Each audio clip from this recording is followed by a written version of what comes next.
The rain had become as familiar to her as breathing, its cold fingers tracing paths down her neck, soaking through velvet and silk until the weight of sodden fabric pulled at her shoulders like the very burden of shame itself. London, in the autumn of 1817, seemed perpetually grey, the sky a vault of pewter that opened its stores upon the city with relentless generosity, and Lady Eliza Hartwell had long since stopped seeking shelter from it. She stood now, as she had stood countless times before, in the shadowed corner of the Ashford Terrace, just beyond the reach of the ballroom's golden light, watching the dancers spin and glitter through rain-streaked windows like figures in a music box she was forbidden to touch. 8 years. 8 years of this peculiar ritual, this ghost's attendance at festivities meant for the living, and still she came, her presence a silent penance for sins that were not her own yet clung to her nonetheless. The music drifted out to her in muffled waves, a waltz she recognized from happier times, and she allowed herself the dangerous indulgence of memory herself at 17, before the scandal, before her father's disgrace had been splashed across every scandal sheet in London, before embezzlement and ruin had transformed the name Hartwell from respectable to unspeakable. She watched a young woman in rose silk laugh at something her partner said, head thrown back with the careless joy of one who had never known what it meant to be unwelcome, and Eliza felt the familiar ache settle in her chest like a stone dropped into still water. Asterisk, I should not be here, asterisk, she thought, yet the same thought had accompanied her to every ball, every musicale, every garden party where she had stationed herself just outside the boundaries of acceptability. Her mother needed this. These tenuous threads of connection to society maintained by Eliza's ritual attendance, even if that attendance consisted of standing in gardens and courtyards rather than dancing in ballrooms. The invitations still came, sent by distant cousins too well-bred to cut them entirely, but too conscious of reputation to truly welcome them, and Eliza transformed those invitations into a kind of truth her mother could live with. Asterisk. Yes. Eliza attended the Ashford ball. Yes, she was there. Asterisk. The lie of omission was a small kindness in a world that had shown them precious little. The rain intensified, drops striking the terrace stones with increased urgency, and Eliza drew her shawl tighter, though it provided no warmth, watching the Duke of Pemberton move through his guests with the fluid grace of a predator among sheep, all cold efficiency and barely concealed disdain.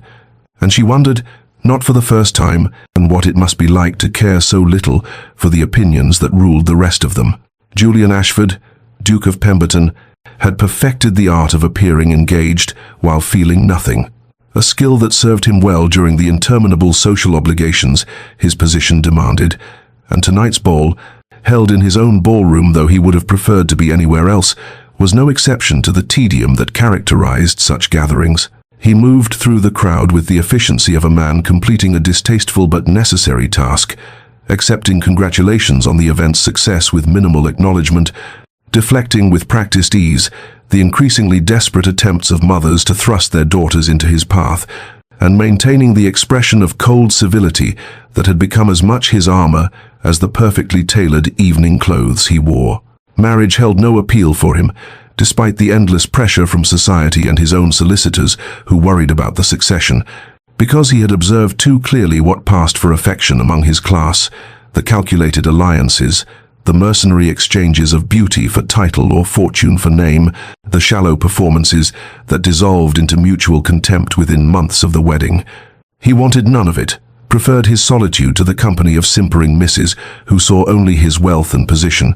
who performed practiced charm with the authenticity of actors in a particularly tedious play, and he had long since resigned himself to the likelihood that he would die without air, rather than shackle himself to such emptiness. Yet something caught his attention as he stood near the terrace doors,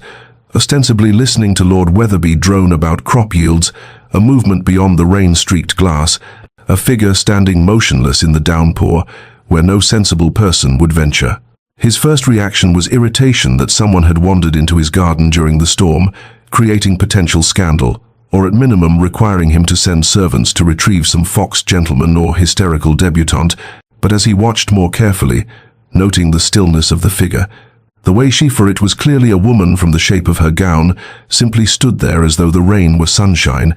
his irritation transmuted into something more complex, something uncomfortably close to curiosity. She did not seek shelter, did not hurry toward the house or away from it, merely existed in that drenched corner of his terrace, as though she belonged there, and the oddity of it arrested his attention in a way nothing else had all evening. He watched her for several minutes, forgetting entirely what Weatherby was saying, observing the way she tilted her head slightly, as though listening to the music that filtered faintly through the windows, how her shoulders held a peculiar dignity despite the sodden state of her clothing, and then recognition struck him with unexpected force. He had seen her before, not just tonight but many times, always positioned just beyond the threshold of proper attendance, always alone, always watching from gardens and terraces, as though she were a spirit unable to cross into the world of the living. The realization unsettled him because it meant he had noticed her repeatedly without consciously acknowledging it, that some part of his mind had catalogued her presence at various events over what must have been years, filing away the image of this solitary woman who attended balls without entering them, and the fact that he had paid such attention without meaning to suggested something he preferred not to examine too closely. Still, the puzzle of her presence demanded solution, and Julian Ashford had built his fortune on solving puzzles, on understanding the mechanisms that drove human behavior, so he might exploit or protect against them as circumstances required. And this particular mystery, standing in his garden in a storm, required investigation. He moved through the ballroom with purpose that cut through the festivities like a blade through silk, ignoring Lady Pemberton's attempt to introduce him to her niece, stepping around Lord Hertford without acknowledging his greeting. His focus narrowed to the terrace doors and the mystery that awaited beyond them, and within moments he had crossed the threshold into the rain-soaked night, where the temperature dropped precipitously, and water immediately began darkening the shoulders of his evening coat. She heard his approach. He could tell from the way her spine stiffened, the subtle shift in her posture from contemplative to defensive. But she did not turn to face him, continuing instead to gaze through the windows at the dancers as though his presence were of no consequence, and the deliberate slight of it sparked his irritation anew. "Madam," he said, his voice carrying the clipped authority of a man accustomed to immediate obedience, "you are standing in my garden during a storm." She turned then, slowly, and he found himself looking into a face that was neither beautiful nor plain, but rather possessed of a quality he could not immediately name, something in the directness of her gaze that suggested she had long since abandoned caring what anyone thought of her appearance. And when she spoke, her voice held the same careful dignity he had observed in her posture. "I am aware of both the garden's ownership and the weather, Your Grace." The formality of her address told him she knew precisely who he was, yet she offered no apology, no explanation, merely met his gaze with a steadiness that most men of his acquaintance could not manage, and he felt his curiosity sharpen into something more focused. "Then perhaps you might explain why you choose to stand in said garden rather than avail yourself of the perfectly adequate ballroom just beyond those windows." She glanced away, back toward the golden light and swirling figures, and something in her expression suggested pain so carefully controlled it had become invisible to those not looking for it. "I prefer the fresh air, Your Grace. Ballrooms can be rather stifling." He knew evasion when he heard it, had employed it himself countless times, and the transparent nature of her deflection told him she was not practiced at deception, which was oddly refreshing in a world built on lies prettily told. "That is the poorest excuse I have heard this evening, and I have endured several hours of tedious conversation that consisted almost entirely of excuses. Try again." Her eyes snapped back to his face, and he saw anger flicker there before she suppressed it, replacing it with that same careful neutrality, but the glimpse of genuine emotion pleased him in a way he did not examine too closely. "Very well. I am not truly welcome inside your ballroom, Your Grace, but I attend nonetheless because my mother's distant relations still send invitations, and she needs whatever threads of connection to society we can maintain. Standing out here allows her to truthfully say, 'I attended,' while sparing everyone inside the discomfort of my actual presence."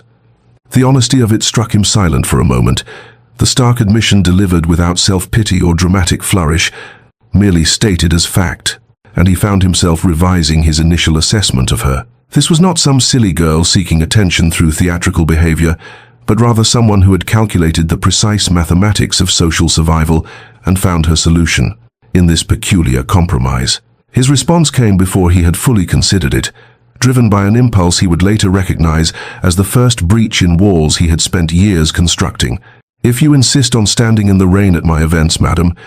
you will catch pneumonia and create precisely the sort of scandal you are attempting to avoid. I cannot have guests dying in my shrubbery." Before she could respond, before he could reconsider the wisdom of his action, he took her arm in a grip that was firm without being rough and began propelling her toward the terrace doors, feeling her stiffen in shock, hearing her sharp intake of breath that might have been protest, but he did not slow, did not release her, merely continued his inexorable progress toward the ballroom that would shortly become aware of their entrance in a manner that would make standing in gardens seem positively discreet by comparison. The ballroom's collective intake of breath created a momentary silence more deafening than the orchestra that had ceased mid-phrase, every eye turning toward the terrace doors where the Duke of Pemberton stood with a rain-drenched woman whose sodden gown left puddles on the polished floor, her hair hanging in wet tendrils that destroyed any pretense of respectability, and the whispers began immediately, a rising tide of speculation and scandal that Eliza felt as physical weight pressing against her chest. Mortification flooded through her with heat that contrasted sharply with the chill of her wet clothes. The exact catastrophe she had spent 8 years carefully avoiding now manifested in its most spectacular form, and she turned to Julian with fury sparking in her eyes, despite her awareness that directing anger at a duke in his own ballroom was perhaps unwise. "Your Grace, you have just destroyed what little reputation I managed to preserve," she said, her voice low and trembling with the effort of maintaining composure when she wanted to flee into the night and never return to London society. He looked at her with an expression that suggested her concerns held roughly the same weight as a gnat's opinion, then shifted his gaze to the assembled crowd with such cold dismissal that several people actually stepped backward. "Mrs. Patterson," he called to a servant who materialized instantly, "bring blankets and tea. Lady Hartwell will be joining us this evening."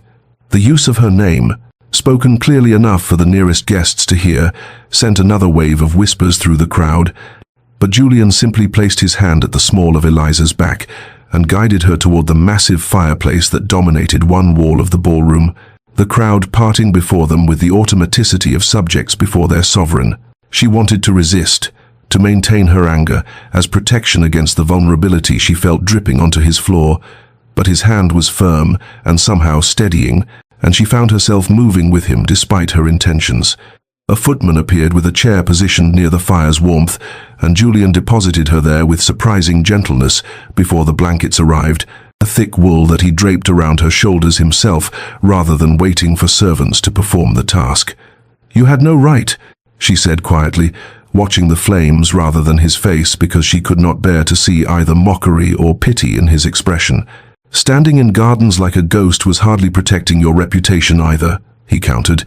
his voice carrying that same matter-of-fact quality that made argument feel futile, and she felt her anger waver because he was not entirely wrong, though admitting it felt like conceding more than she could afford to lose. The tea arrived, and he pressed the cup into her hands with a command to drink that brooked no refusal, then turned to survey his ballroom, where the guests still hovered in uncertain clusters, clearly unsure whether they should pretend nothing unusual had occurred or abandon the pretense entirely. His glare swept across them with the efficacy of a scythe through wheat, and conversations resumed with forced normalcy, though Eliza noticed many people stealing glances toward the fireplace where she sat, wrapped in blankets like some shipwreck survivor rather than a proper guest. "They are all staring," she murmured, humiliation coating each word. "Let them stare," Julian replied with such complete indifference that she looked up at him in surprise, seeing in his face an expression of absolute certainty, as though the opinions of everyone in this room combined could not equal the weight of a single one of his decisions, and she realized with a shock that he genuinely did not care what anyone thought, possessed a freedom from social judgment that she had never imagined possible, and the recognition of it shifted something in her understanding of both him and the world he moved through with such impervious confidence. The warmth of the fire began to penetrate the chill that had settled into Eliza's bones, and as sensation returned to her fingers wrapped around the teacup, she became aware that Julian had positioned himself in a chair opposite hers, his posture suggesting he had no intention of moving until his curiosity was satisfied, and when he spoke his voice carried the same commanding tone he might use in a business negotiation. "Now then, Lady Hartwell, I believe I am owed the complete explanation rather than the abbreviated version you provided in the garden." She looked into his face, seeing in the set of his jaw and the directness of his gaze that evasion would be pointless, and found herself oddly relieved to tell the truth to someone who seemed unlikely to offer either false sympathy or moral judgment. "My father, Lord Hartwell, was discovered 8 years ago to have embezzled substantial sums from several noble families with whom he held financial trusts.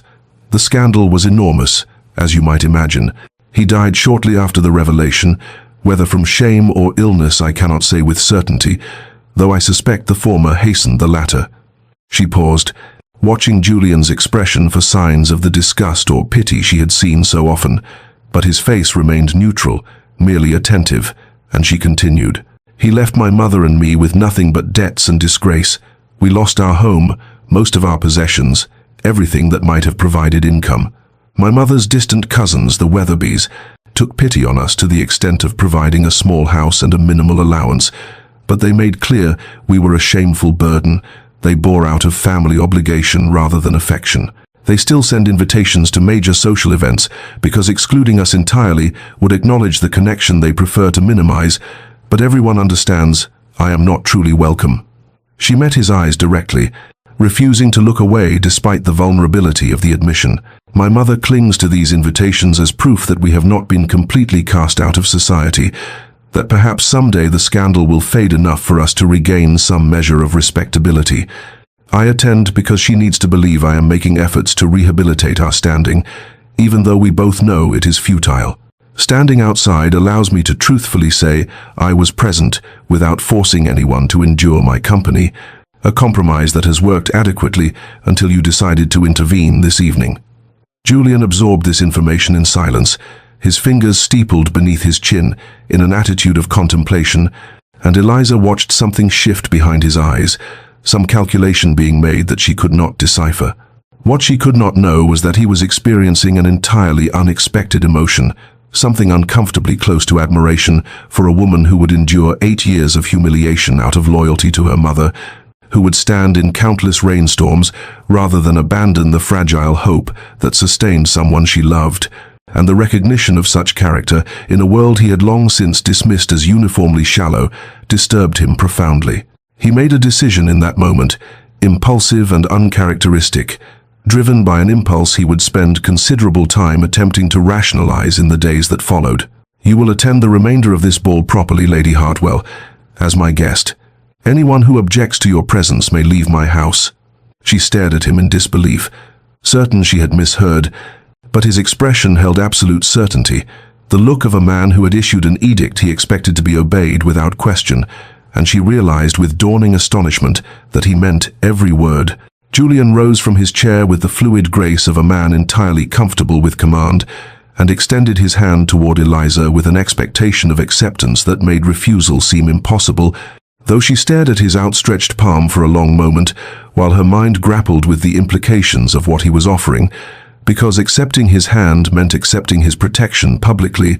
meant stepping into the ballroom not as the disgraced daughter skulking at the edges, but as the Duke of Pemberton's chosen partner, and the weight of that transformation felt too enormous to be contained in a single gesture. Yet she found her hand rising to meet his almost without conscious volition, her fingers settling into his palm with a rightness that startled her, and he drew her to her feet with gentle firmness before placing his other hand at the small of her back and guiding her toward the center of the ballroom, where couples moved through the patterns of a waltz,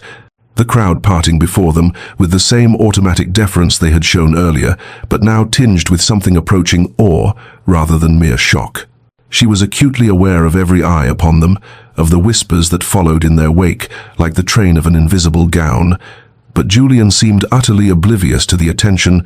his focus entirely on positioning them among the dancers as the orchestra began a new measure, and then his arm encircled her waist with a confidence that suggested he had held her thus 1,000 times before rather than never, and they were moving, her body remembering steps she had not danced in 8 years, muscle memory awakening from its long dormancy. Her initial stiffness made her movements wooden and uncertain,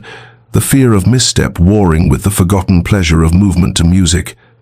But Julian's hand at her waist provided an anchor of stability,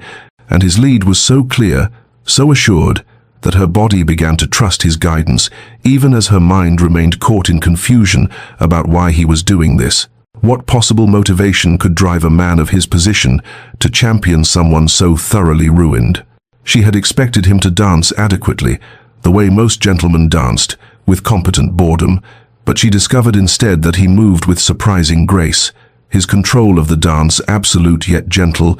and she found herself relaxing incrementally into the rhythm, her feet finding their old fluidity as forgotten grace returned like water to a dry riverbed. The strange intimacy of being held by someone so powerful and dangerous while the entire ballroom watched created a peculiar sensation in her chest, something between exhilaration and terror, and she dared to glance up at his face to find his expression as stern and unreadable as ever, though something in his eyes suggested a focus that went beyond mere social obligation, and she wondered with dizzy confusion what he saw when he looked at her, whether he recognized the woman trembling beneath his hands or saw only the scandalous project he had undertaken. His own thoughts ran in equally bewildered channels, a part of him observing his actions from a cool distance and questioning what madness had possessed him to make such a public declaration on behalf of a woman he barely knew, while another part registered the warmth of her waist beneath his palm, the graceful line of her neck as she turned with the music, the way her guard was slowly lowering to reveal the dancer she must have been, before shame drove her into gardens and rain. The waltz ended too quickly and too slowly, time moving with the strange elasticity of moments weighted with significance, and when the final notes faded, he released her with a formal bow that restored the distance between them, the public courtesy of a duke acknowledging a dance partner, and she curtsied in return with automatic grace, while her heart continued its irregular rhythm. He escorted her back to the fireside chair without a word, his expression settling back into its customary coldness, as though the dance had been merely another duty discharged, and then he turned and disappeared into the crowd of guests who immediately surrounded him with attempts at conversation, leaving her alone by the fire with the blankets still draped around her shoulders, and the profound confusion of a woman who could not begin to understand what had just occurred, or what it might mean for the precarious balance of her existence. Weeks passed with the peculiar slowness of time, measured by anticipation rather than clocks, and Eliza discovered that her world had transformed in ways she could scarcely comprehend, because invitations began arriving at the modest house she shared with her mother, thick cream envelopes sealed with wax, bearing the crests of families who had not acknowledged her existence in 8 years, and her mother wept with joy over each one, while Eliza held them with trembling fingers and wondered what sorcery Julian had worked to accomplish such a reversal. She learned later, through whispered conversations overheard at the edges of drawing rooms, that the Duke of Pemberton had sent word to every major hostess in London that Lady Eliza Hartwell was under his protection, and the weight of those words from a man of his power and consequence had been sufficient to override years of scandal and disgrace, forcing society to open doors that had been firmly closed. Her mother's bewilderment matched her joy, asking repeatedly what Eliza had done to earn such favor from the Duke, and Eliza could only shake her head because she herself did not understand his motives, could not fathom why a man who barely knew her would expend his considerable influence on her behalf. She attended events now as a proper guest rather than a ghost haunting gardens, wearing gowns her mother had somehow managed to acquire through careful economy and the charity of distant relations, and she moved through ballrooms with the strange sensation of being visible after years of deliberate invisibility. But she rarely saw Julian, except from across crowded rooms where he stood in clusters of important men discussing business or politics. When their eyes met across these distances, he would nod with curt formality and then turn away, as though she were merely another acquaintance warranting brief acknowledgement, and she began to assume that his interest in her had been temporary, a momentary whim born of that rainy evening and already forgotten in the press of his usual concerns. Then, at the Weatherby Musicale 3 weeks after the ball, she sat listening to a soprano whose technical skill far exceeded her emotional interpretation, and during the intermission when guests rose to take refreshment, Julian appeared at her side with such suddenness that she startled, nearly dropping her glass of lemonade. He asked her opinion of the performance with the same formal courtesy he might extend to any lady of his acquaintance, and she responded with equal formality that the singer possessed admirable range, and they spoke for perhaps 3 minutes about music and weather and other subjects of no consequence whatsoever, before he bowed and withdrew, leaving her confused and oddly disappointed by the brevity and impersonality of their exchange. Yet she noticed that he had sought her out specifically, crossing the room to stand at her side when he might have remained with the gentleman near the windows,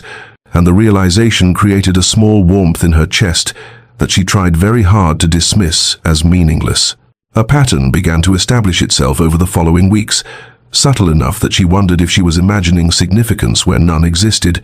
but persistent enough that she could not entirely discount it. He would appear at events she attended, materialize at her side during moments when she stood alone, speak with her briefly about nothing important, reveal absolutely nothing of his thoughts or feelings, and then withdraw back into his role as the cold, calculating Duke of Pemberton, whom everyone feared and no one truly knew, and she found herself watching for these moments with an anticipation that troubled her because it suggested she cared more than was wise about the attentions of a man whose motivations remained utterly opaque to her understanding. Autumn arrived with its characteristic melancholy, painting London in shades of amber and rust that seemed to echo the uncertainty coloring Eliza's days. And with the changing season came an unexpected development that threw both her and her mother into fresh confusion. Because Julian began calling at their modest home on Tuesday afternoons with such regularity that the neighbors began to take notice and whisper behind their curtains. His stated purpose for these visits was business related to her late father's estate, some complicated matter involving outstanding debts and property claims that required her mother's signature on various documents, and her mother received him in their small drawing room with such nervous delight that Eliza worried she might actually swoon from the honor of having the Duke of Pemberton take tea in their shabby parlor with its faded wallpaper and wall furniture. The visits themselves were exercises in formality that left Eliza more frustrated with each passing week, because Julian would arrive precisely at 3 o'clock, spend exactly 45 minutes discussing tedious financial matters with her mother while barely glancing in Eliza's direction, accept 1 cup of tea served in their second-best china, and then depart with the same cold courtesy he might show any minor acquaintance. Yet he returned every single Tuesday without fail, as though drawn by some obligation he never explained. She found herself watching him during these visits with growing irritation, studying the stern line of his jaw as he reviewed documents with her mother, the way his long fingers held his teacup with unexpected delicacy, the occasional moments when his eyes would flick toward her and then away as though he had caught himself in some impropriety, and she could not fathom what game he was playing or why he bothered to come at all if he intended to maintain such rigid distance. After 6 weeks of this maddening pattern, she could bear it no longer, and when he rose to take his leave one crisp October afternoon, she followed him out to the small garden behind their house, under the pretense of seeing him to his carriage, though they both knew the garden path led nowhere near the street. He paused among her mother's struggling rose bushes, turning to face her with that infuriatingly neutral expression, and she confronted him directly with a boldness born of accumulated frustration, asking why he was really bothering with them, what possible interest he could have in the minor financial affairs of a disgraced family when he had empires of commerce to manage. He deflected smoothly, speaking of business obligations and proper settlement of accounts, his voice carrying that same cool detachment he used in every conversation, but she had learned to read the subtle signs of his discomfort in the way his shoulders tensed slightly, and she pressed harder, telling him she was not a fool to be placated with convenient lies. The silence between them stretched taut as a wire, and she saw something shift behind his eyes, some internal calculation being made, before he finally spoke with uncharacteristic terseness that he found her company tolerable compared to the usual society vapidity, the words delivered as though dragged from him against his will, and representing perhaps the closest thing to a compliment he had ever given anyone. The admission hung in the cool autumn air between them, and Eliza felt her irritation transform into something warmer and more dangerous. a small smile threatening the corners of her mouth, despite her best efforts at maintaining dignity, and for just a moment, his expression softened almost imperceptibly before he caught himself and restored his customary coldness, bowing formally and retreating to his waiting carriage, while she stood among the dying roses, and wondered what it meant that the formidable Duke of Pemberton found her tolerable, and whether tolerable might be his word for something he could not yet name. Julian sat in his study long after midnight, staring at the ledgers before him without seeing the numbers, because his mind had become an unreliable instrument that insisted on conjuring images of Eliza Hartwell at the most inconvenient moments. The way she had almost smiled in the garden when he called her company tolerable, the particular grace of her hands as she poured tea, the intelligence in her eyes when she caught him in evasions, and he recognized these intrusions for what they were with the same cold clarity he applied to business analysis, understanding that he was developing feelings for her and that such feelings represented a dangerous vulnerability he had sworn never to permit himself. His past rose around him in the quiet darkness like accusatory ghosts, memories of his father stumbling home drunk from gaming hells, of creditors pounding on doors while his mother wept in her chambers, of the slow dismemberment of the family estate piece by piece until nothing remained but debts and shame and a dukedom that existed in title only, stripped of all material substance that should have accompanied such rank. He had been 16 when his father finally drank himself to death, 16 when he inherited a legacy of ruin and disgrace, and he had rebuilt everything through sheer ruthless determination and calculation that left no room for sentiment or weakness, treating every business dealing as warfare and every social interaction as strategy, constructing walls around himself so high and thick that nothing could penetrate to the vulnerable core where the frightened boy still lived. He had promised himself then that he would never be weak the way his father had been weak, never allow emotion to override judgment, never permit himself to care for anything so much that its loss could destroy him, and he had kept that promise for 15 years with perfect discipline, until Eliza appeared in his life like rain seeping through stone, persistent and patient and utterly unconcerned with his defenses. What unsettled him most profoundly was not the fact of his attraction to her but the nature of it, because he found himself drawn not to conventional beauty or social grace, but to qualities he had convinced himself did not exist: her quiet dignity in the face of years of humiliation, her loyalty to a mother who could offer her nothing in return, her complete lack of pretense or manipulation, the way she endured rather than complained, stood in rain rather than abandoned principle. He caught himself thinking of her at odd moments during business meetings, wondering what she might say about some proposed venture, imagining her response to various situations, and these mental invasions troubled him because they suggested she had already breached his carefully maintained isolation without his conscious permission. The realization that he was vulnerable to her, that she possessed the power to hurt him simply by existing and then potentially leaving, created a panic in his chest that he recognized from childhood, that familiar terror of helplessness and loss, and he made the decision with characteristic swift brutality that he must distance himself immediately before this weakness progressed beyond his ability to contain it. He stopped calling on Tuesday afternoons, stopped seeking her out at social events, avoided any gathering where he knew she might appear, and told himself he was being practical and self-protective while ignoring the hollow ache that opened in his chest whenever he thought of her standing in some garden, wondering why he had abandoned her without explanation,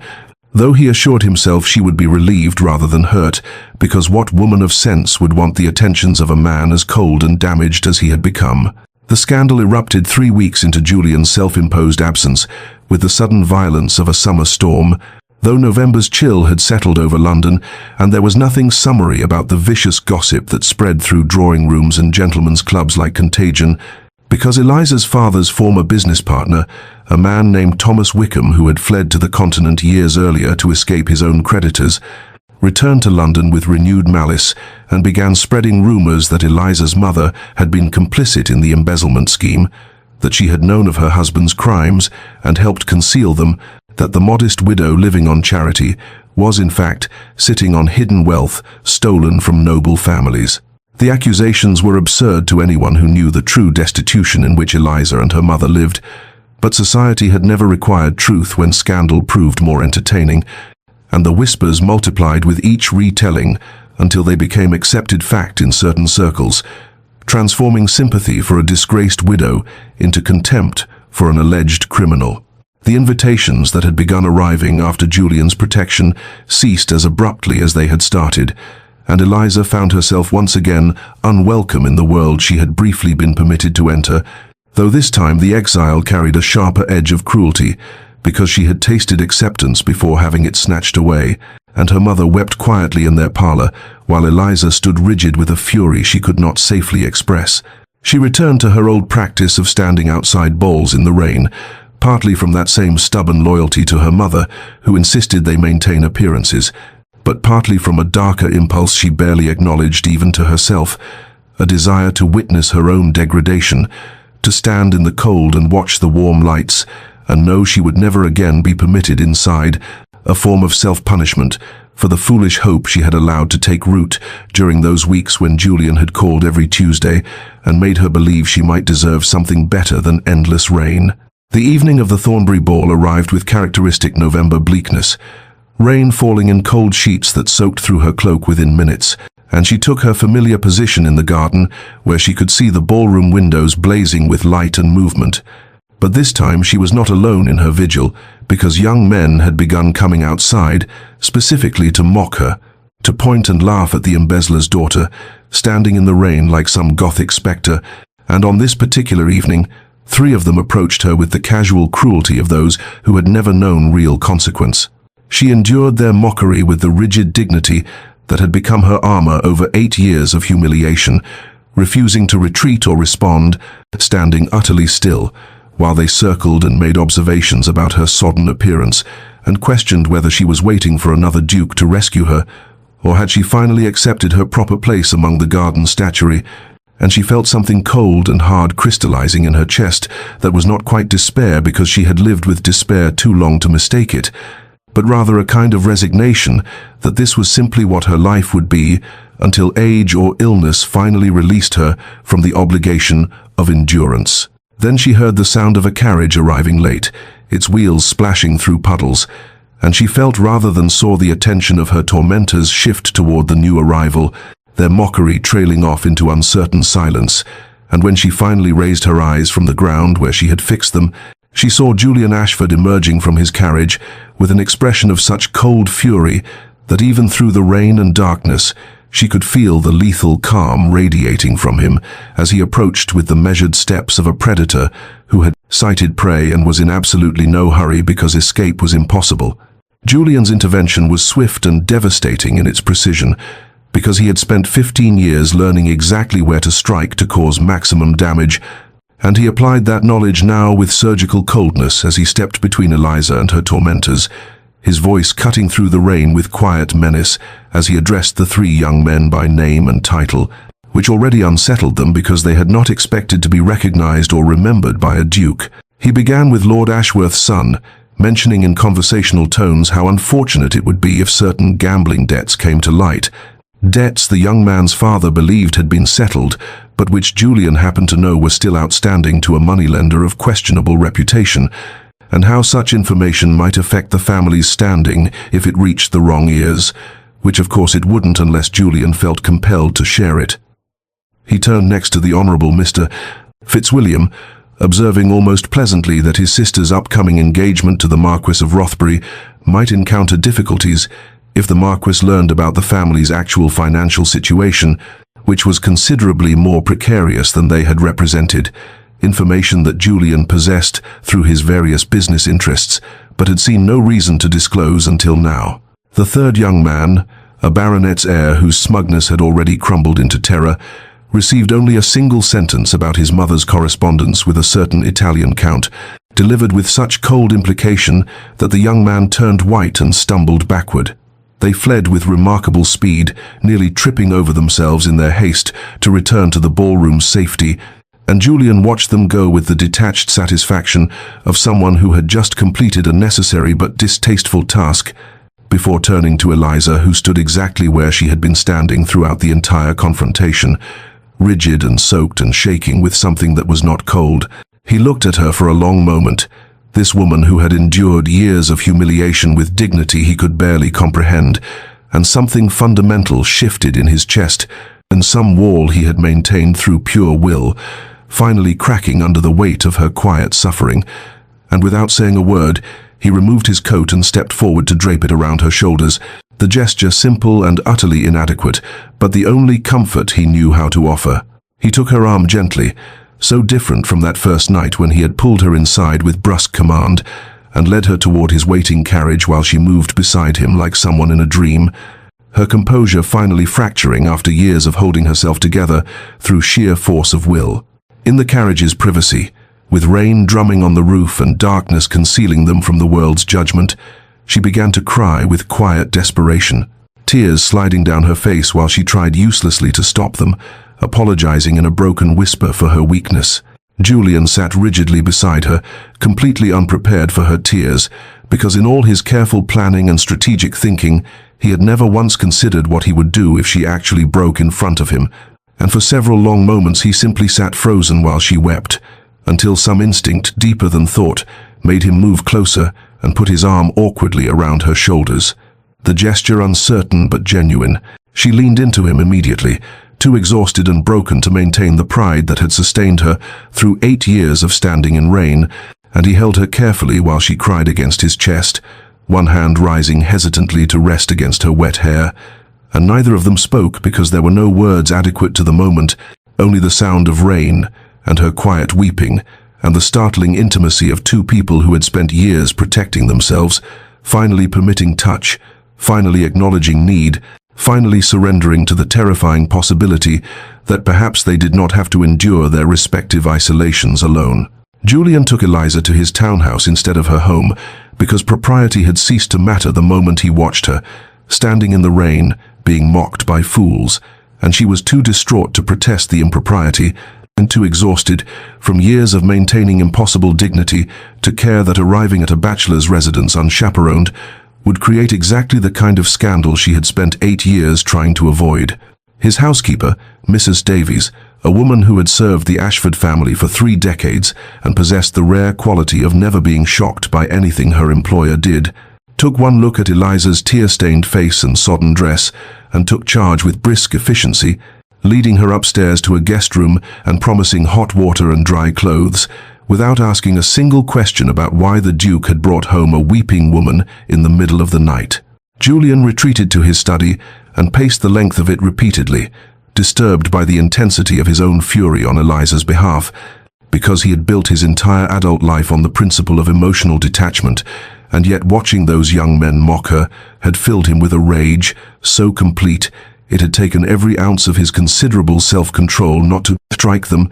and the realization that he cared this much about her suffering terrified him more than any business adversary ever had. When Eliza finally emerged nearly an hour later, wearing one of his sister's old dresses that Mrs. Davies had found in storage, her hair dried and loosely braided, her face composed but exhausted, he led her to his library, where a fire burned against the November chill, and they sat in leather chairs that faced each other across a small table, and for several long moments neither spoke, because the intimacy of this situation, of being alone together in his home late at night, created a kind of silence that felt too significant to break carelessly. She thanked him first, her voice quiet but steady, for his intervention with those young men, for his protection both tonight and in the weeks before, and then she said what he had been dreading she would say, that she could not keep accepting his help because it only made things worse for her in the end. Attached her name to his in ways that would eventually damage her further when he inevitably married someone appropriate to his station and she was left alone again, but now with the additional scandal of having been the Duke of Pemberton's peculiar charity case. He was silent for a long moment, staring into the fire while he considered how to articulate something he had barely admitted to himself, and then he said quietly, his voice carrying none of its usual cold command, but instead a careful honesty that cost him considerably to express, that he had no intention of marrying anyone appropriate, and the words hung in the air between them, weighted with implication he made no attempt to disguise. The implication hung between them in the firelit silence, weighted with meaning that neither could pretend to misunderstand, and Eliza stared at him with disbelief written across her exhausted features, because surely she had misheard. Surely the Duke of Pemberton could not possibly be suggesting what his words seemed to suggest. Julian met her gaze steadily, his expression revealing none of the turmoil churning beneath his carefully maintained composure, and he began to speak with the careful deliberation of someone articulating thoughts he had never intended to voice aloud, telling her that he had watched her for 8 years, though she had never known it, that he had first noticed her standing outside his ball in the rain 5 years ago, during that brutal winter, when snow had mixed with freezing rain, and yet she had remained in his garden for nearly 2 hours. He admitted that he had been intrigued even then by someone who would endure such punishment rather than abandon duty to her mother, had found himself looking for her at subsequent events, noticing her presence in courtyards and on terraces, observing her quiet dignity in the face of society's cruelty, and somewhere during those years of watching her stand alone in all weather while maintaining grace that most people could not manage in the warmth of ballrooms, he had realized she possessed exactly the character he had always claimed did not exist in women of their class. She processed this revelation slowly, her mind struggling to reconcile the cold, calculating duke she thought she knew with this man who admitted to years of observation and years of noticing her when she had believed herself invisible,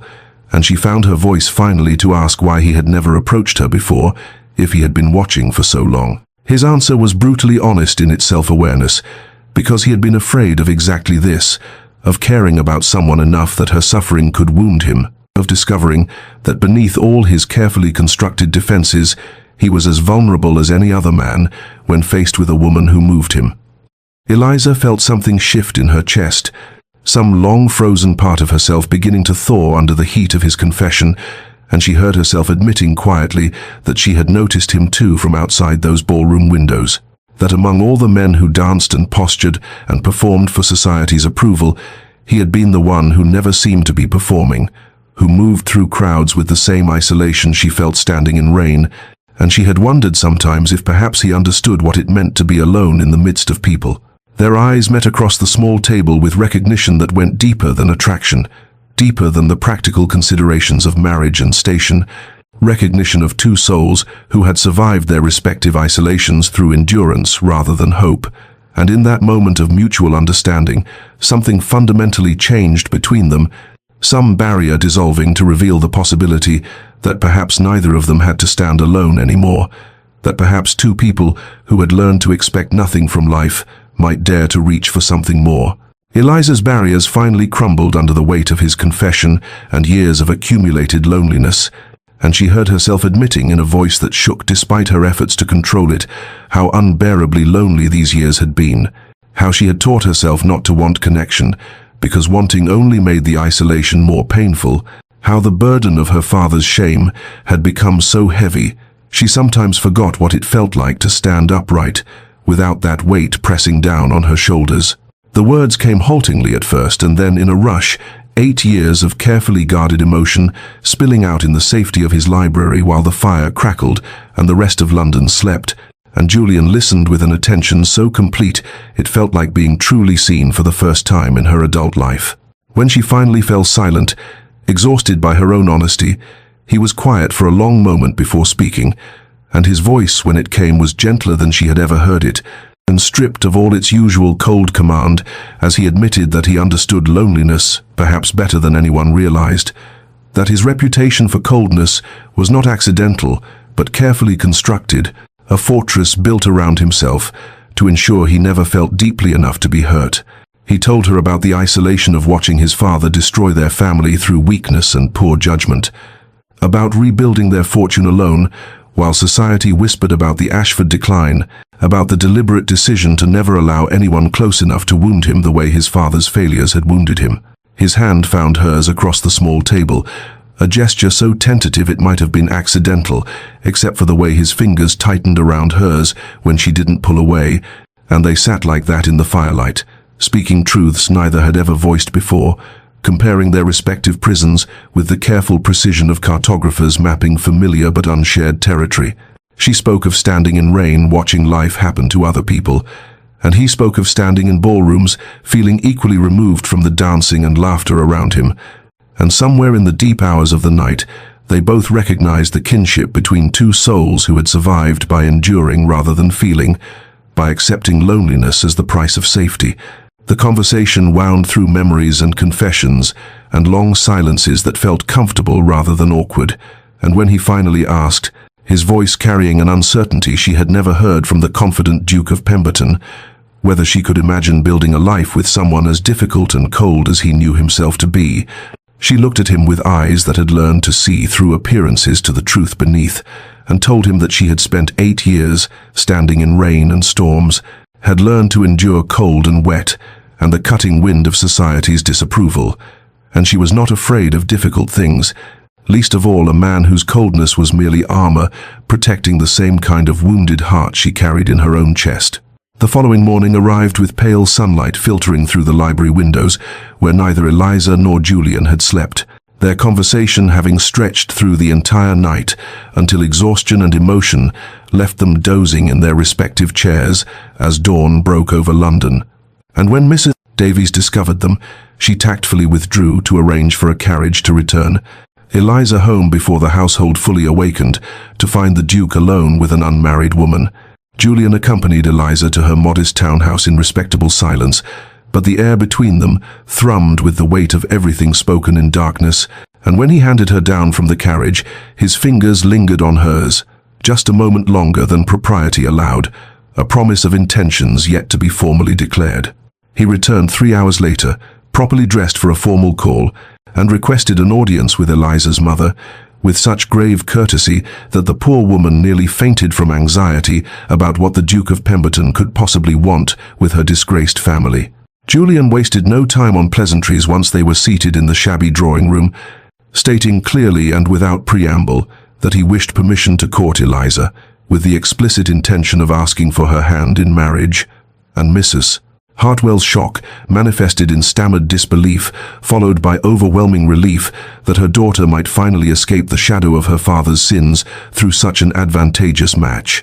Eliza, summoned to the drawing-room to hear the Duke's formal request, felt her emotions twist into complicated knots of gratitude and fear, because while her heart had opened to Julian in the vulnerable hours of darkness, daylight brought the cold clarity that perhaps he was acting from pity or obligation, rescuing her the way he might rescue any unfortunate creature found suffering in his garden. She maintained composure through her mother's tearful joy and Julian's formal recitation of his intentions, but when her mother excused herself to compose herself and share the extraordinary news with their housekeeper, Eliza turned to Julian with eyes that demanded truth rather than pretty courtesies. She asked him directly,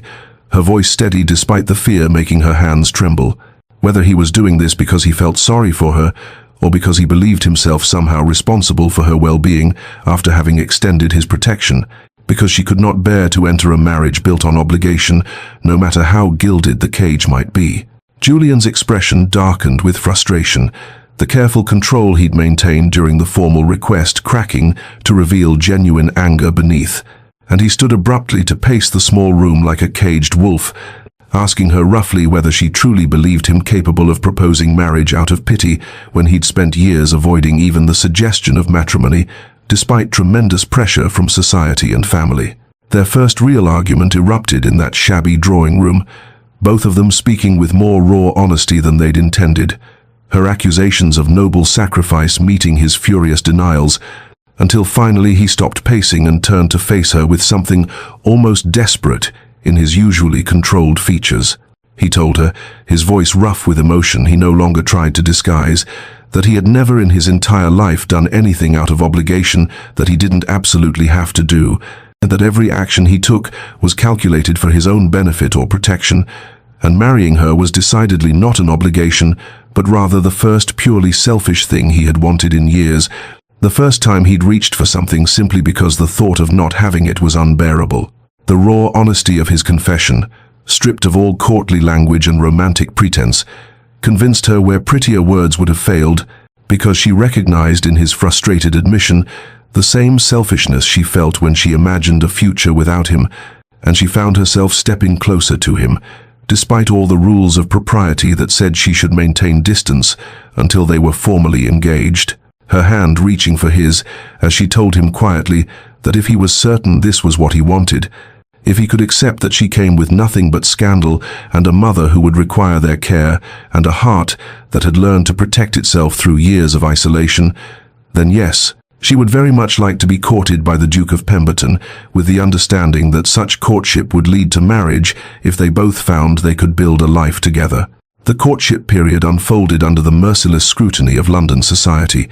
Every appearance together analysed and dissected in drawing rooms across Mayfair. Every glance between them noted and reported, with the breathless excitement of witnesses to an impossible phenomenon, because the Duke of Pemberton was courting the disgraced daughter of an embezzler, and doing so with such obvious determination that even the most vicious gossips found themselves uncertain how to respond to this unprecedented situation. Julian moved through the whispers and speculation with his characteristic indifference to public opinion, attending every event where Eliza was present with a consistency that bordered on ritual, his steady and quiet presence at her side serving as both shield and declaration of intent that grew more powerful with each passing week. Eliza, by contrast, remained painfully aware of every whispered comment, every raised eyebrow, every calculating look from matrons reassessing their opinions based solely on the Duke's favor, and the contrast between his absolute unconcern and her hyper-awareness of being watched created a strange tension between them that somehow deepened their connection rather than weakening it. She noticed the small gestures of protection he offered without seeming to realize he was making them the way he positioned himself, slightly behind her in crowded rooms, so she could feel his presence without having to look for him, how he brought her tea prepared, exactly as she preferred, without ever having asked her preferences, but having observed them carefully enough to know she took it with honey rather than sugar, and preferred it strong enough to be nearly bitter. The afternoon he invited her driving in Hyde Park stretched from the intended hour-long appearance into nearly 3 hours as they circled the paths, talking about everything and nothing, their conversation flowing so naturally that neither noticed the passage of time until the light began to fade, and Julian's groom cleared his throat apologetically to remind them that proper young ladies should be home before dinner. Society's perception shifted gradually under the relentless pressure of Julian's wealth and power, combined with the undeniable evidence of his genuine attachment, and invitations that had been cautiously extended to Eliza began arriving with real welcome rather than nervous obligation. Hostesses realizing that snubbing the future Duchess of Pemberton would be considerably more dangerous than accepting the scandal of her father's crimes. The first time Lady Thornbury approached Eliza at a musicale to offer a stilted apology for past coldness, claiming she had been misinformed about the circumstances of Mr. Hartwell's death, Eliza felt her emotions twist into complicated knots of vindication and resentment, because while she was grateful for the restoration of her social position, she understood with clear-eyed honesty that this acceptance came not from any reassessment of her worth, but purely from her attachment to a man powerful enough to force society's hand, and the knowledge left her feeling simultaneously grateful and diminished, rescued but not redeemed on her own merits. And when she mentioned these conflicted feelings to Julian during their next private conversation, he listened with that complete attention she had come to treasure, and told her quietly that he understood her frustration, but that society had never operated on merit, and never would, and perhaps the best revenge was to use the power his name gave her to extend the same protection to others that she herself had needed for so long. As the weeks of courtship deepened into something richer and more substantial, Eliza discovered layers beneath Julian's cold exterior that society had never bothered to look for, small revelations that arrived like gifts, unwrapped slowly over time, and she learned through careful observation and his housekeeper's discreet comments that the Duke had quietly supported no fewer than 7 families ruined by circumstances beyond their control, providing anonymous funds to cover debts or secure positions for sons who would otherwise have faced debtor's prison.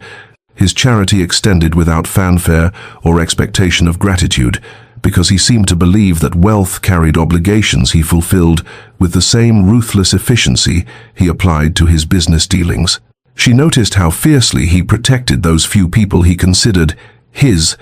the way he'd dismissed a steward for speaking dismissively to an elderly tenant, how he'd personally ensured his stable master's daughter received proper medical care when she fell ill, the quiet fury with which he'd addressed a businessman who'd attempted to cheat one of his smaller investors, and she began to understand that his coldness was not his nature, but rather armor, carefully constructed against a world that had taught him early that vulnerability meant destruction, that the boy who'd watched his father gamble away their fortune had built himself into a man who would never again be powerless or exposed to the cruelties of circumstance. Julian, for his part, found himself experiencing emotions he'd long considered beneath him or impossible for someone of his temperament, discovering an unexpected joy in small domestic moments that had nothing to do with power or status or the careful maintenance of his reputation, and he caught himself smiling at odd times when he remembered the way Eliza had laughed at one of his dry observations about Lady Weatherby's impossible feathered turban, a laugh that started as a surprised burst and then softened into something genuine and unguarded that made him want to say amusing things more often, just to hear that sound again. He granted her permission to reorganize his library during one of her visits, expecting to find the changes irritating because he'd maintained that particular system for years. But when he entered the room after she'd finished, he discovered she'd somehow made it better,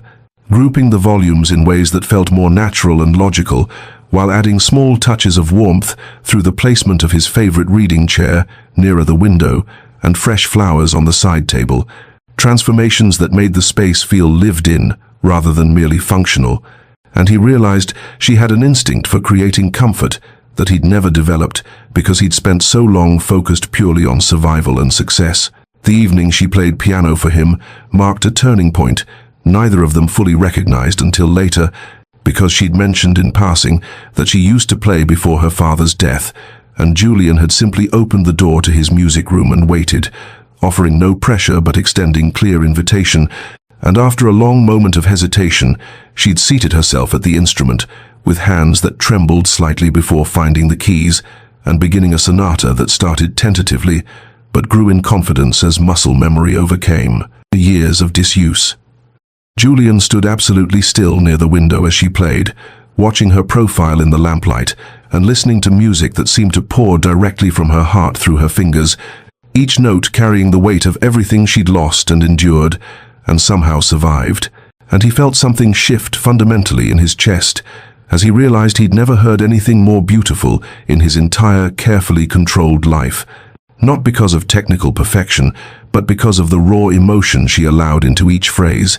the vulnerability she was willing to show him through this medium when words still sometimes failed them both, and when the final notes faded into silence, and she sat with her hands resting on the keys, not looking at him. He crossed the room and kissed her for the first time, a gentle press of lips that asked permission even as it offered promise, and she turned into the kiss with a soft sound of surrender that told him everything he needed to know about her feelings, matching the intensity of his own. The wedding preparations unfolded with surprising swiftness once Julian made his intentions clear, because a duke of his standing could arrange matters with an efficiency that would have taken ordinary families months to coordinate, though he consulted Eliza on every detail with a careful attention that revealed how much he wanted this day to reflect her wishes rather than society's expectations, and together they chose a path that honored the intimacy of what they'd built rather than the spectacle that tradition demanded. Eliza's gown arrived from the modist 3 weeks before the ceremony, created from ivory silk that caught the light with subtle elegance rather than ostentatious embellishment, the design reflecting her quiet grace through clean lines and delicate lace at the sleeves and neckline. And when her mother wept at the sight of her daughter in the finished creation,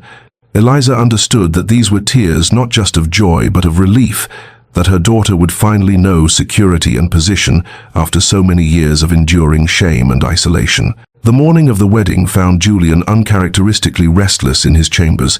pacing before the window while his valet attempted to help him dress,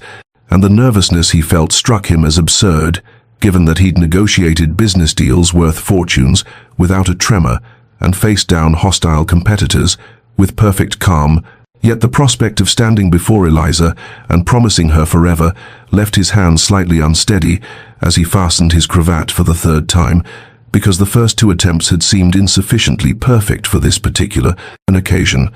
The ceremony took place in his private chapel rather than the grand cathedral where society weddings traditionally occurred. his deliberate choice made out of respect for Eliza's complicated relationship with public attention and his own preference for meaningful intimacy over performative display. And the small gathering of witnesses included only those people who genuinely cared for them, rather than the hundreds of obligatory guests who would have attended a traditional ducal wedding. Eliza walked down the short aisle on her mother's arm, her veil of delicate Brussels lace obscuring her features until she reached Julian's side, and he turned to face her fully for the first time that morning. And when he lifted the veil with hands that trembled slightly despite his attempt at composure,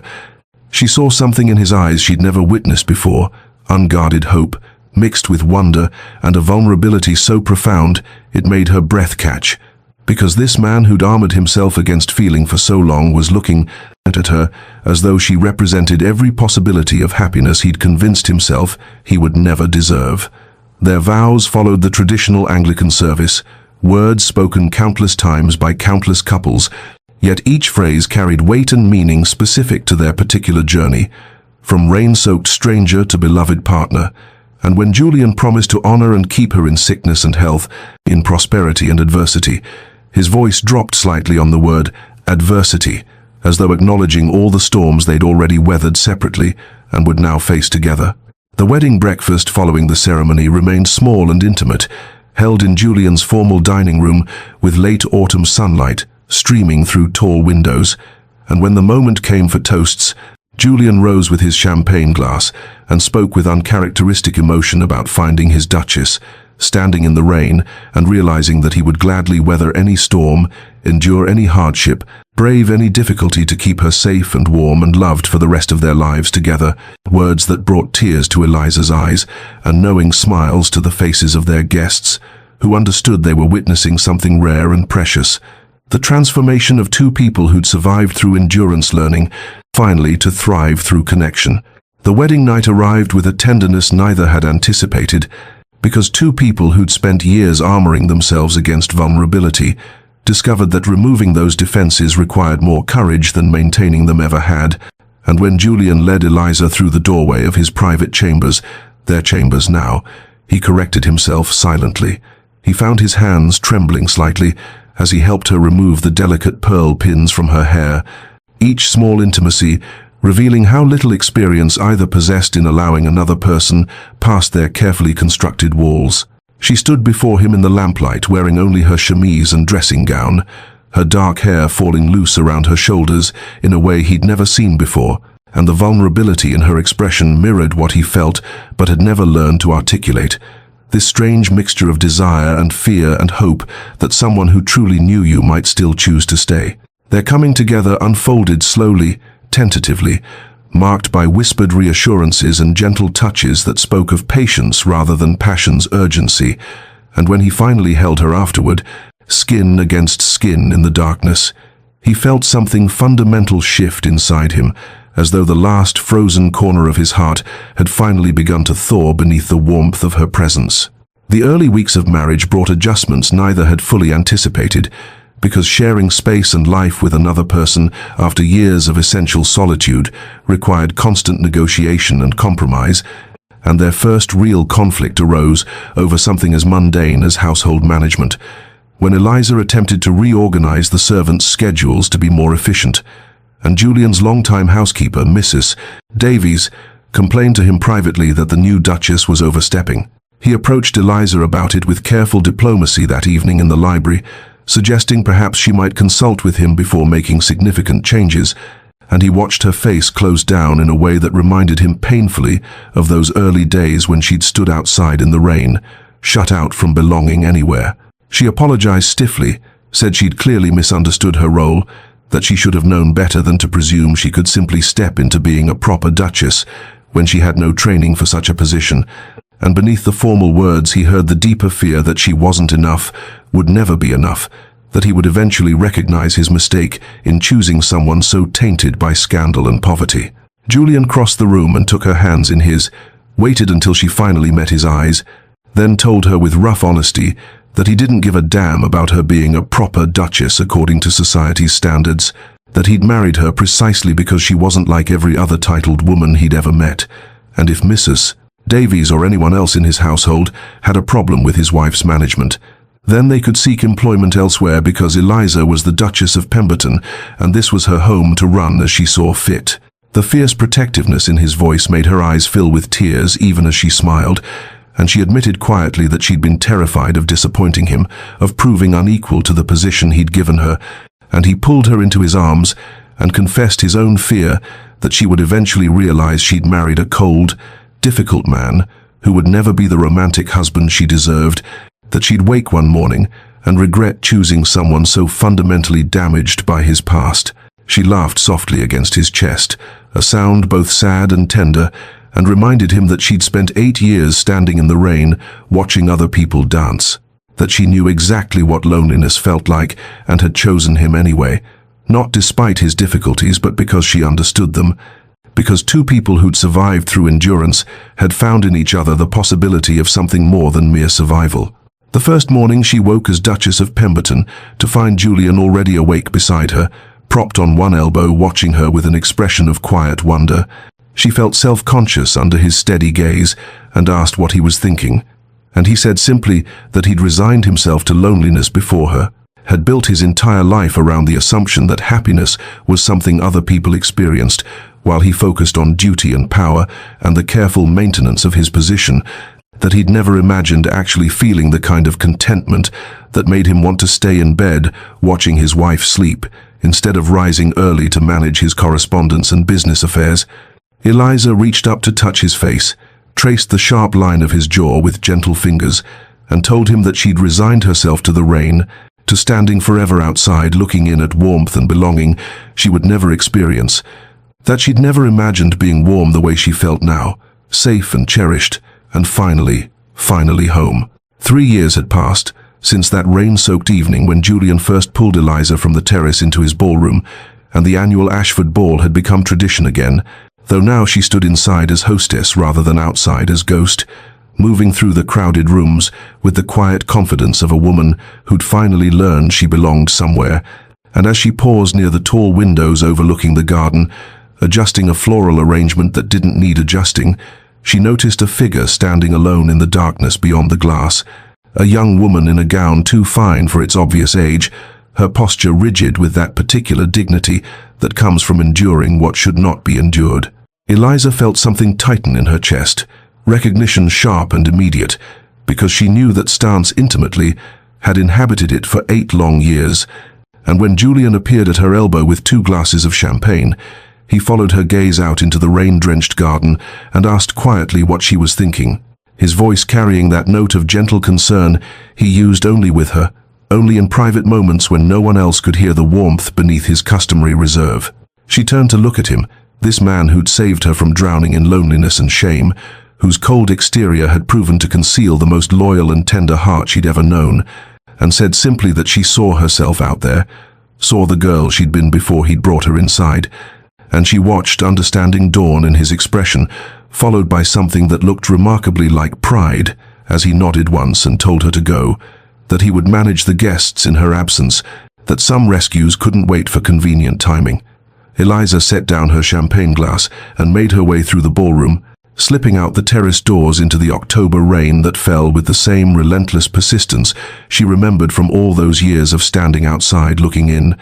and she approached the young woman who startled at her presence, clearly not expecting the Duchess herself to seek her out in the garden, and Eliza introduced herself gently,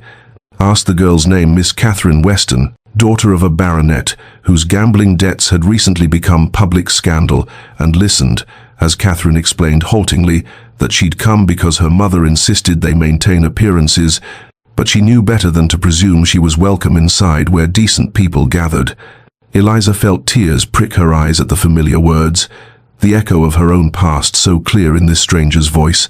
and she reached out to take Catherine's hand, felt the girl's fingers cold and trembling, and said firmly that she was very much welcome inside, that in fact the Duchess of Pemberton herself was inviting her in, and that anyone who objected could leave because this was her home and she decided who belonged here. She led Catherine inside much as Julian had once led her, though with gentleness where he'd used determination, and she brought the girl to the fire, called for tea and blankets, and stayed beside her while the ballroom whispered and speculated, because she remembered too well what it felt like to face a crowd alone, and she would not let this girl endure that particular loneliness. Julian watched from across the room, saw his wife offering another lost soul the same protection he'd once offered her, and the fierce love he felt in that moment nearly overwhelmed him, because Eliza had taken the pain of her past and transformed it into compassion, had survived her suffering and emerged not bitter but kind, and he understood that this was who she'd always been beneath the rain and shame. This generous spirit he'd recognized even when she couldn't recognize it in herself. The evening progressed and Catherine gradually relaxed under Eliza's gentle attention, and when the musicians struck up a waltz, Julian crossed the ballroom to his wife, bowed formally despite 3 years of marriage, and led her onto the floor while Catherine watched from the fire with an expression of cautious hope. And as they turned together in the familiar pattern of the dance, Eliza looked up at her husband and saw him smiling, actually smiling, that rare expression he reserved only for her, only for moments when his happiness exceeded his ability to contain it. The rain continued outside, visible through the tall windows, droplets running down glass like tears, but inside there was warmth and light and music, and two people who'd found each other in the storm now danced together in safety, having learned that the coldest hearts sometimes love most deeply once warmed, that patience and endurance eventually lead to belonging, that standing in the rain for 8 years or 8 minutes or 8 decades doesn't mean you'll stand there forever, because somewhere, someone is watching through the window, seeing you in your loneliness, preparing to bring you inside. Dear listener, perhaps you've stood outside looking in. Perhaps you've felt the weight of shame or scandal, or simply not belonging. Perhaps you've endured when endurance seemed the only option left. And if so, know this: transformation takes time. Love finds us in unexpected places, dressed in unexpected faces. Hope persists, even through years of loneliness, because the human heart is more resilient than we imagine and more deserving of warmth than we believe. And the very qualities that make you feel unsuitable for love, your dignity in suffering, your loyalty despite cost, your quiet strength in bearing unbearable things, these are often exactly what draws the right person to recognize you, to see you, to choose you. May you find your shelter from the storm. May you discover that the rain eventually ends. May you learn that being brought inside is not charity but recognition, not rescue but homecoming. And may you rest peacefully tonight, knowing that your story, like Eliza and Julian's, is still unfolding, still moving toward warmth and belonging and love. This story comes to you from Evoked Narrative, where we believe in the power of patience, the possibility of transformation, and the persistence of hope. Subscribe to join us for more tales of unlikely love and hard-won redemption, because everyone deserves to come in from the rain.